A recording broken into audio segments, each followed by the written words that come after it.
महविश, तुमने तो कहा था कि पैसे 2 लाख से ऊपर है, और वो भी पुलिस की तहवील में। तो उन्होंने मुझे 12,000 रुपए क्यों दिए? भाई सरासर झूठ है। मुझे खुद याद है पैसे 2 लाख से ज्यादा थे। किराए और खाने पीने के अलावा पैसे और कहीं भी खर्च नहीं हुए। मुझे तो समझ में नहीं आ रहा कि तुम सही हो या पुलिस वाले। उन्होंने मुझे फाइल थमा दी जिसमें वाज़ेह तौर पे लिखा है कि कैश की सूरत में सिर्फ 12,000 रुपए ही बरामद हुए। क्या ये भी गलत है जिसमें तुम्हारे दस्तखत भी हैं?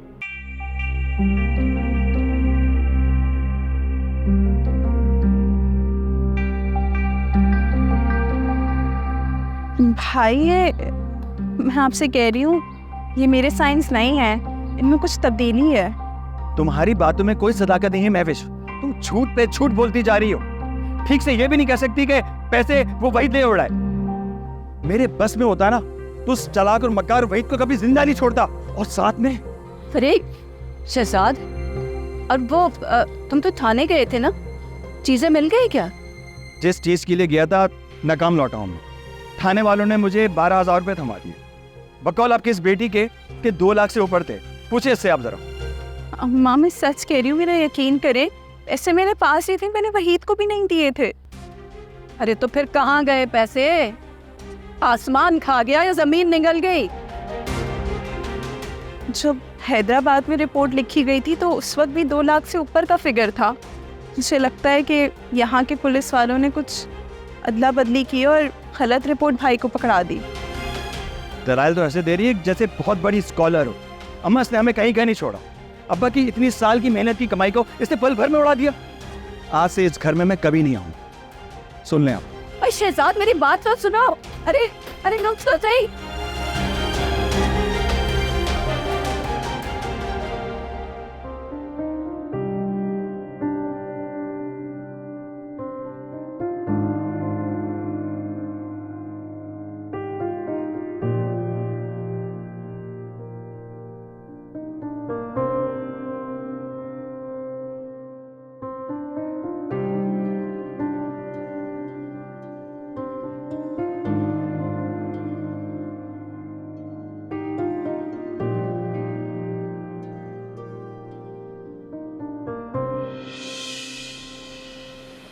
वैसे मैं सोच रहा हूँ कि तुम्हें भीख मांगने की बजाय शादी कर लेनी चाहिए। ये तो मुश्किल है। तो मतलब है कि तुम खुद ही तैयार नहीं हो इस बात के लिए। कौन बदनसीब लड़की ये नहीं चाहती कि इसकी शादी ना हो? पता है, रोज रात को जब मैं भीख मांग कर सड़कों पर ख्वार होते हुए घर आती हूँ तो रोज रात को ये सोचती हूँ काश मेरी भी शादी हुई होती और मैं भी एक सुकून की ज़िंदगी गुजार रही होती हूँ।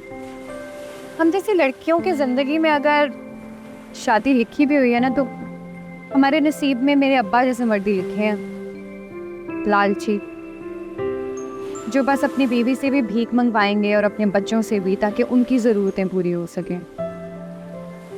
और अगर शादी के बाद भी भीख ही मांगनी है तो इस शादी के अज़ियत से गुजरने का फ़ायदा? इससे अच्छा ऐसी भीख मांग लूँ। वैसे तो तुम ठीक कहती हो, लेकिन ज़रूरी तो नहीं है ना कि हर मर्द वैसा ही हो जैसे तुम सोचती हो। ठीक है, लेकिन अब ऐसी भी बात नहीं है कि मेरी किस्मत में बंगले वाले हो। इतनी अच्छी किस्मत भी नहीं है मेरी कि अपनी तकदीर खुद लिख सकूं मैं। शायद हमें अपनी किस्मत खुद लिखनी पड़े। कई सालों की तन्हाइयों ने मुझे ये फैसला करने पर मजबूर कर दिया है कि मुझे ये खला पुर करनी है। तुम तो इतनी बड़ी बड़ी बातें करने लग गए हो लड़के। ये इतनी मुश्किल बातें सीखी कहाँ से हैं? हालात और वक्त इंसान को सब कुछ सिखा देते हैं। राबी, अगर मैं तुम्हें कहूँ कि इस शहर में एक ऐसा शख्स है जो तुमसे शादी करके तुम्हारी ज़िंदगी बदलना चाहता है, तो तुम क्या मेरी बात पे यकीन करोगी? जिब्रान, मैं ना रोज़ हज़ारों मर्दों से मिलती हूँ और मुझे आज तक कभी तुम्हारे जैसा मर्द नहीं मिला जो इतना सच्चा और इतना अच्छा है। और उस दिन जब तुम मेरी खातिर सेठ दाऊद से लड़े थे ना, उस दिन के बाद से ना तुम्हारी इज्जत मेरे दिल में और बढ़ गई है। इसलिए तुम जो भी कहोगे ना, मैं आंख बंद करके उस पर यकीन कर लूँगी। तो फिर मेरा यकीन करो, मैं उस शख्स को जानता हूँ जो तुम्हारी ज़िंदगी बदल कर तुम्हें इन अजियतों से निकाल कर एक पुरसकून ज़िंदगी देना चाहता है। एक बात कहूँ, कहो। देखो अगर तो वो शख्स जिसकी तुम बात कर रहे हो, जो मेरे बारे में सब जानने के बाद भी मुझसे शादी करने के लिए तैयार है, वो शख्स अगर तुम्हारे अलावा कोई और हुआ ना, तो मैं उससे शादी नहीं करूँगी।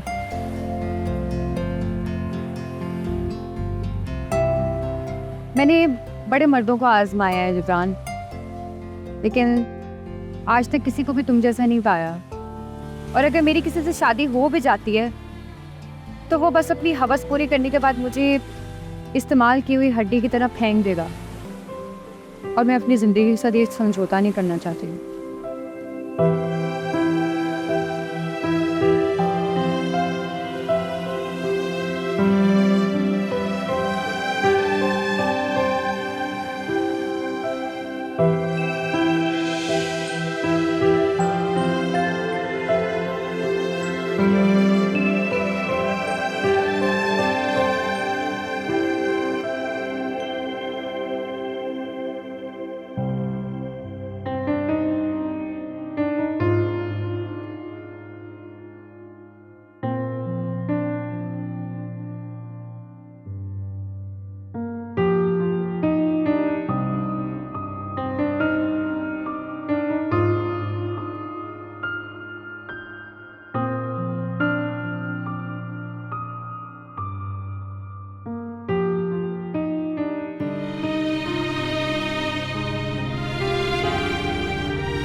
महवेश, महवेश,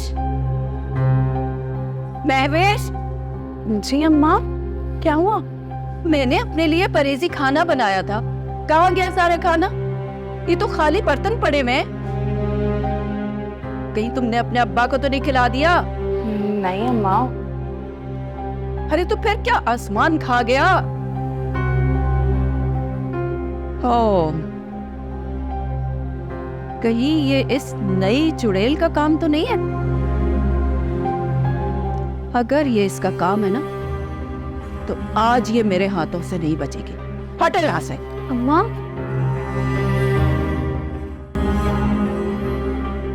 ए औरत, तुझे मेरे बनाए हुए खाने पे कब्जा करने की जुर्रत कैसे हुई? ये बाप का घर समझाया क्या तूने? ए नक्चड़ी औरत, ज्यादा मेरे मुंह लगने की जरूरत नहीं है। सीधी शराफत से खाना मेरे आगे रख, और ये किसके बाप का घर है अभी साबित कर दूंगी। देख लेती हूँ किसके बाप का घर है। ज्यादा धोस जमाने की कोशिश की ना तो बाल से पकड़ के सुबह दरवाजे से बाहर कर दूंगी।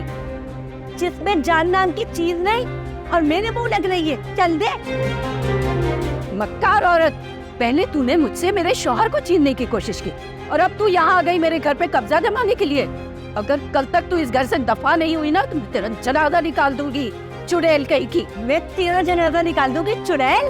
अरे तू चुड़ैल है? अपनी शक्ल देखी है तूने? दूसरों के घरों में घुस गई कब्जा जमाने के लिए। कितनी बेशरम औरत है। अरे तुम बेशरम? अपने आप को देखा है तूने कभी?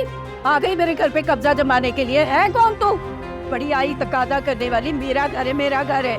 मेरी चीज को हाथ लगाया ना, हाथ तोड़ दूंगी मैं तेरे। क्या मैं तुझे छोड़ दूंगी? मैं भी तेरा जनाजा निकालूंगी इस घर से। तूने मुझे क्या समझा भाई? मैं बताती हूँ मैं तुझे क्या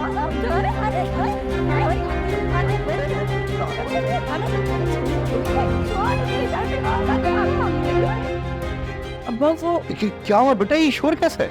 अब्बा वो अम्मा और परवीन आंटी की बहुत सख्त लड़ाई हो रही है, दोनों एक दूसरे को। माय गॉड, ये क्या मुसीबत आ गई है भाई। और मैं खाना बनाऊं तेरे लिए और मैं तुझे जिंदा नहीं छोड़ूंगी, मैं तुझे नहीं छोड़ूंगी। बेटा परवीन, क्या क्या मतलब बना रखा तुम लोगों ने? खामोश हो जाओ। रजा समझा लो अपनी इस चुड़ैल को। अगर इस घर में इज्जत से रहना चाहती है ना तो मेरी चीजों को हाथ ना लगाए, वरना रोज इस घर में यही तमाशा होगा। तुमने मुझे फिर चुड़ैल कहा? आइंदा तुमने अपने मुंह से ऐसी बात निकाली ना तो कपड़ों की तरह तुम्हारी धुलाई कर दूंगी, याद रखना मेरी ये बात। अगर सुबह होते ही तूने अपनी शक्ल गुम नहीं की ना इस घर से तो मैं तेरा जनाजा निकाल दूंगी। चूहों का कीमा बना के खिलाऊंगी मैं तुझे, जिंदगी अजाब कर दूंगी मैं तेरी। अरे चूहों का कीमत तुम्हें नसीब हो। मैं कहता हूँ बंद करो ये बकवास। बहुत देख लिया मैंने तुम्हारा तमाशा, अब मुझ में तमाशा बर्दाश्त करने की हिम्मत नहीं। ये बात कान खोल कर सुन लो, अब अगर तुम दोनों में से किसी ने भी मेरे सामने जबान दराज़ी की तो मैं घर से बाहर निकाल दूं। रजा मैं तुम्हें बता रही हूँ, तुम इसे समझा दो। अगर यहाँ इज्जत से रहना चाहती है ना तो मैं दोबारा कह रही हूँ, तमीज से रह, मेरी चीजों को हाथ ना लगाए, वरना मैं इसे इसकी औकात याद दिला दूंगी। मैं भी कोई कमजोर औरत नहीं, ये मेरा भी घर है, इसकी हर चीज पर मेरा भी इतना ही हक है जितना कि तुम्हारा। मेरा जो दिल करेगा मैं वही करूंगी। मैंने जो कहना था ना कह दिया तुझे। आइंदा तूने अगर मेरी किसी चीज को हाथ लगाया ना तो हाथ तोड़ दूंगी मैं तेरे, देख लूंगी मैं तुझे। 1.5 फीट की जबान है इसकी, और कौट के तवे पे रख दो फिर सुधरेगी ये। अरे खामोश हो जाओ, खामोश हो जाओ। ये क्या अज़ाब है अल्लाह ताला, ये किस जुर्म की पादाश में मुझे सजाएं दे रहा है। मैंने क्या किया है? ये दिन देख रहा था मुझे उस शहर तो मेरे पानी नौ है। ये सारा मजा किरकिरा कर दिया इस औरत ने, कब खाने का।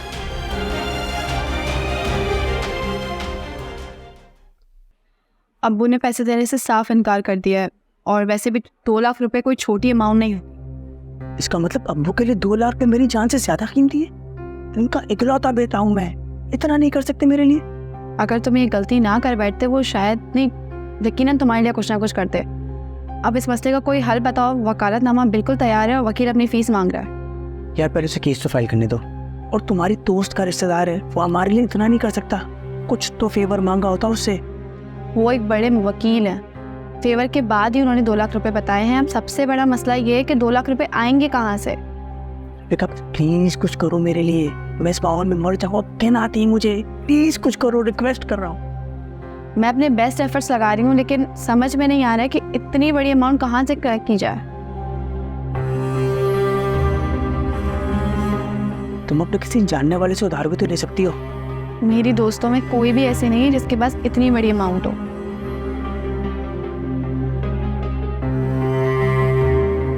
फिर तो एक ही हल है। वो क्या? अम्मी के जेवर। अब्बू को पता लगा ना कि अम्मी का जेवर बिक गया तो वो मुझे जान से मार देंगे। अरे मैं उन्हें बेचने की बात नहीं कर रहा, बेवकूफ़ लड़की, वो उन्हें गिरवी भी तो रखवा सकते हैं। मैं रिहा होते ही कोई नौकरी कर लूंगा और एक एक पैसा जमा करके दोबारा जेवर हासिल कर लेंगे। ऐसे तो ये काम भी बड़ा रिस्की है। अभी कैसे मेरी जान पे बनी हुई हो, तो इतना भी रिस्क लेने भी तैयार नहीं हो मेरे लिए। और अगर तुम भी पीछे हट गई तो फिर मेरा क्या होगा? तुम्हारे अलावा है कौन मेरा कोई साथ देने के लिए? ठीक है, अब अगर तुम मुझे इतना फोर्स कर रहे हो तो मुझे रिस्क लेना ही पड़ेगा। Thank you so much Rabika, तुमने ज़िंदगी में हर अच्छे बुरे वक्त में मेरा साथ दिया है और मैं ये तुम्हारा एहसान कभी नहीं भूलूंगा। भाई हो तुम मेरे, अगर तुम्हारे लिए मैं नहीं करूँगी, तुम्हारे साथ मैं नहीं दूंगी तो और कौन देगा? तुम्हारे लिए कपड़े लेकर आई हूँ मैं, चेंज कर लो, बहुत गंदे हो गए। Thank you. आइए आइए रजा अंकल, आए अंदर बैठ के आराम से बात करते हैं। वसीम जाओ गुलाम अली अंकल के होटल से जो है ना 2 चाय लेकर आओ, जल्दी से भाग के जाओ। आ जाए रजा अंकल, बैठे। बहुत शुक्रिया।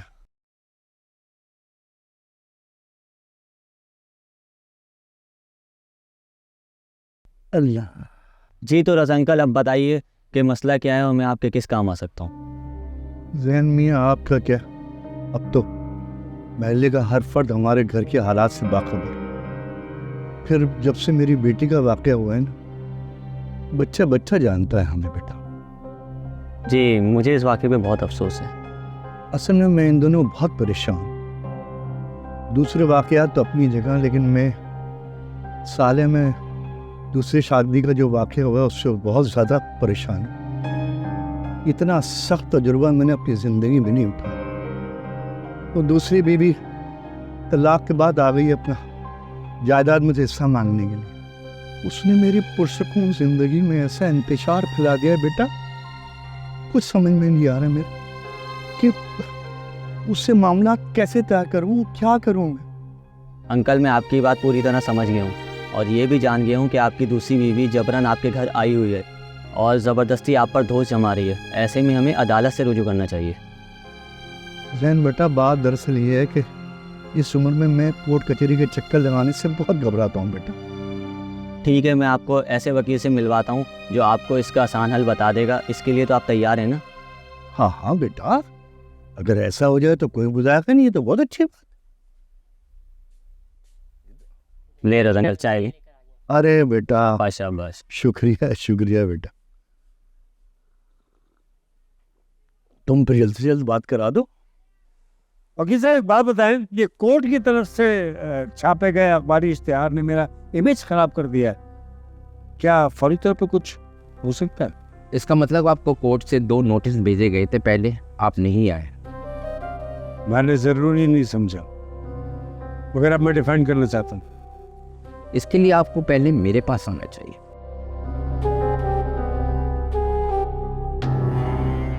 आपका मतलब है कि आपका यहाँ आना बेकार है? मैं केस तो लेने के लिए तैयार हूँ, लेकिन अब इसका कोई फायदा नहीं। आपको हर हाल में कोर्ट में आना पड़ेगा, इसकी कोई लंबी कचहरी नहीं। तो फिर यही कि आप और आपकी बीवी जज के सामने अलग अलग कमेंट्स पास करें। अगर वो मुसालियत के लिए तैयार नहीं हुई तो अदालत ये निकाह मंसूख कर सकती है। इसका सीधा मतलब ये है कि बाजी पलटने वाली है। क्या मतलब? कुछ नहीं। मुझे लगता है केस अब मुझे खुद ही लड़ना पड़ेगा।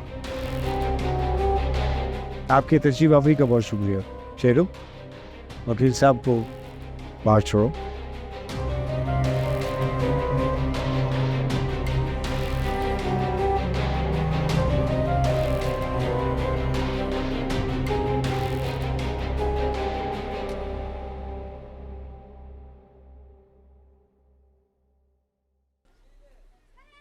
राबिया,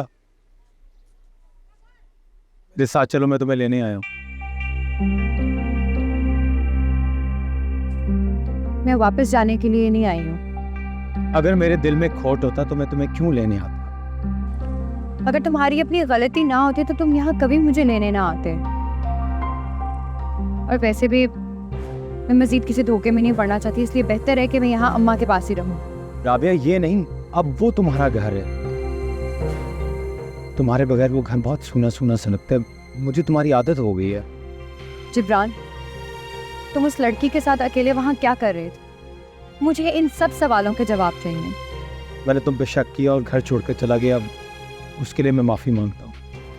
लेकिन इस लड़की के मामले में मैं माफ़ी नहीं मांगता। वो सिर्फ तुम्हारी गलत फहमी थी। उस लड़की ने मुझे इस तरीके से फंसाने की कोशिश की कि अगर मेरी जगह कोई और भी होता तो वो भी उसकी जाल से बच ना पाता। ये कैसे हो सकता है?